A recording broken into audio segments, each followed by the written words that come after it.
Please proceed. You said that you did not say that I am a traitor, but it is in the social media. Did you take an effort to clarify that so that you could not mislead people because they might believe that you have said that? It is only now that you are disowning this statement. Mr. Chair. Mr. Chair. Yes, sir. To the Honorable Marcoleta, sir. Let's put it on record. I did not use the word traitor in describing your statement that the West Philippine Sea ay katang-isip lamang po. Let me read my post on X. I stand by the statement of President Bongbong Marcos when he said ang West Philippine Sea ay hindi katang-isip natin lamang. Ito ay atin, ito ay mananatiling atin hanggang nag-aalab ang diwa ng ating minamahal na bansang Pilipinas. Hearing someone claim that the West Philippine Sea is merely a fabrication of the Philippine government is a disservice and an embarrassment to their entire party, the organization he belonged to, and even their own family. How can the one face the younger generations today and tell them that our exclusive economic zone to the west of our archipelago is non-existent, effectively giving up the fight to assert their rights as Filipinos in the West Philippine Sea? Mr. Chair, sinabi ko ba na katang-isip ang West Philippine Sea? I cannot recall, Mr. Chair. Hindi, kasi ang salita mo dyan, merong nagsabing katang-isip. Sinabi ko ba na katang-isip ang West Philippine Sea? Right. With respect to the 19th Congress who passed You the have Republic to Act answer my question, 12064, Mr. Chair. the Philippine Maritime Zones Act, sir, the West. Kindly repeat your question. You know, Commodore, the procedures on how we can register the name of a maritime area that we control or that we believe it is ours. You know the procedures on how Yes, to sir. register. Okay.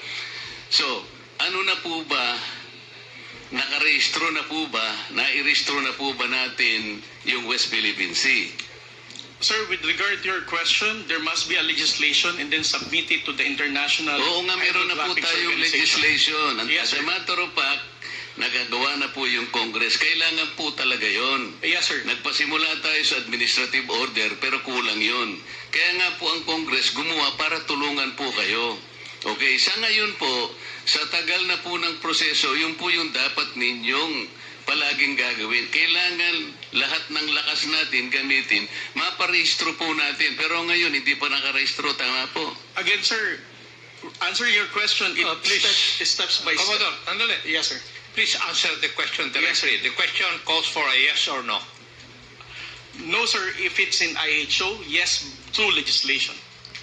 Sinasabi ko yung IHO because this is the only world body that officially names a particular area of the sea.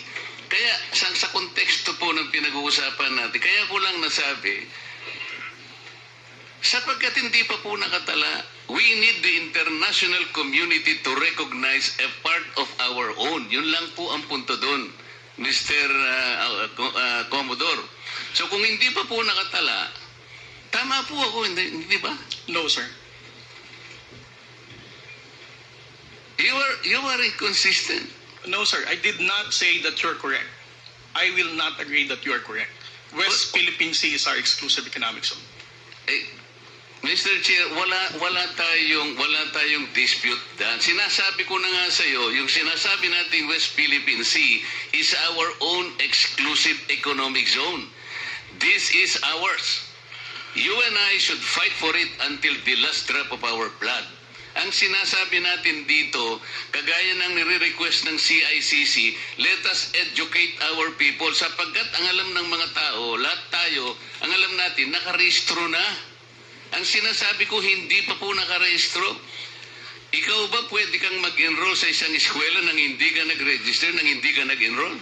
You answer my question. Of course, sir, there is already a legislation. Kaya hindi pa nakarehistro, Mr. Chair. This is the only point.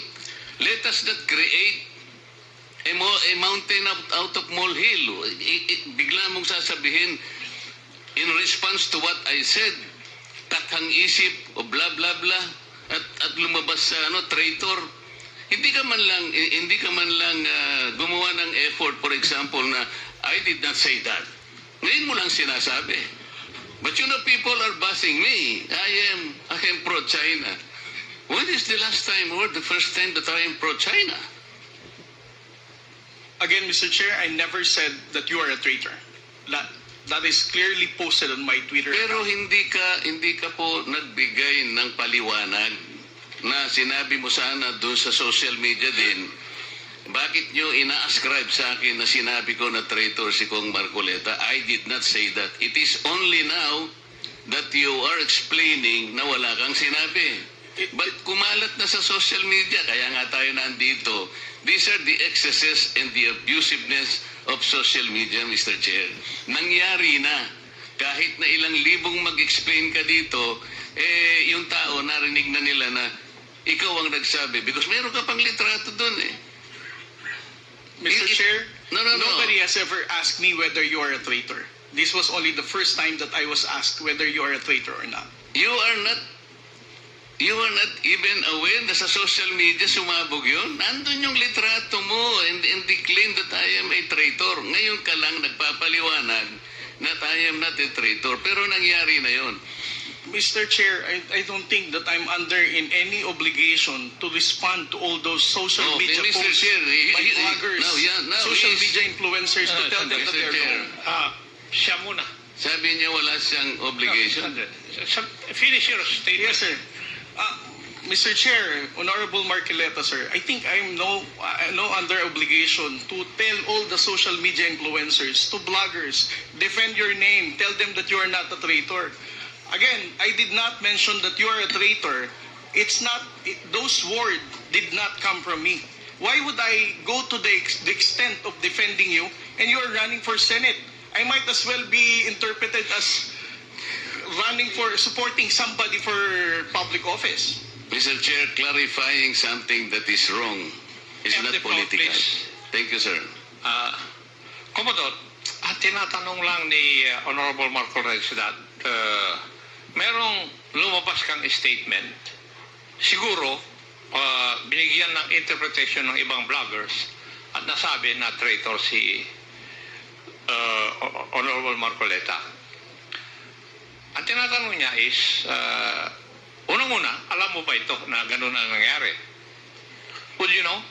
No, sir, because when it became a social media popular post, I was not here in the country. I was actually in the official business outside. So when did you come to know about this? I only came to know about it when Congressman Marcoleta called me Gago and Mangmang in one of his interviews. So when was that?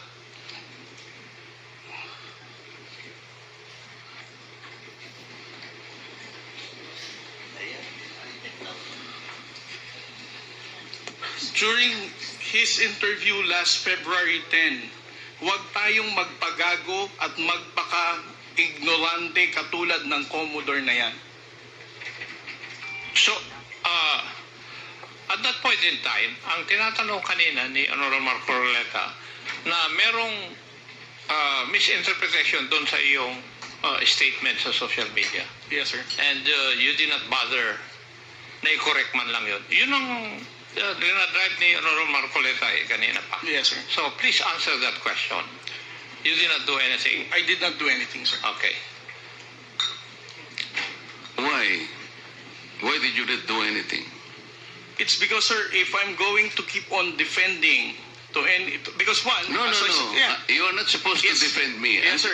Because If as I it is said, true, Mr. Chair, that he did not call me traitor, but it continues to be there and to be consumed by the public through the social media.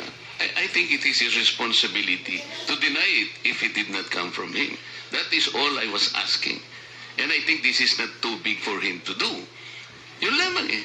Yeah, but he admitted that he did not do anything. Yun na nga, that's why I'm asking why is it not important to you to correct something that did not originate from you? It's because, Mr. Chair, the only time I learned about that was when I heard about your interview calling me gago and mangmang. Why would I even defend you if you're calling me gago? As a commissioned officer of the Philippine Coast Guard, being a spokesperson, calling me mangmang, not knowing what I'm saying. But actually, if you will read that context, How would I even the defend act of doing it is the one that is gago. Di ba? Yung ganon, not necessarily the person eh. Sabi ko nga sa'yo, kung kinorek mo man lamang yun, because it continue to be there in the social media, Mr. Chair, yun ang nakakasama sapagkat people mamamatay sabi from you.